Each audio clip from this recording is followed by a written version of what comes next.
தமிழுறவுகள் அனைவருக்கும் வணக்கம். திமுக கருணாநிதியும் இல்லை என்றால் தமிழன் எவனும் படித்திருக்க முடியாது என ஆணவ திமிரோடு பேசிய ஆர்எஸ் பாரதி. இந்த தலைப்பில் தான் இந்த காணொலி நம்ம பேச இருக்கோம். அதாவதுங்க, இது பெரியார் மண், கருணாநிதி மண் என்ன இந்த திமுகவினர் அவ்வப்போது உருட்டி கொண்டிருக்கிறார்கள்.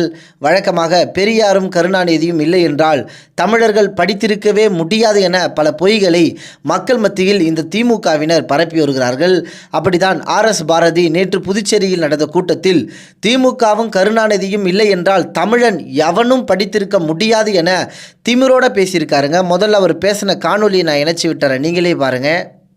இந்த திமுக இல்லை என்று சொன்னால், கலைஞர் என்ற ஒரு ஜீவன் இல்லை என்று சொன்னால் எவனும் தமிழ்நாட்டில் படிச்சிருக்க மாட்டான்.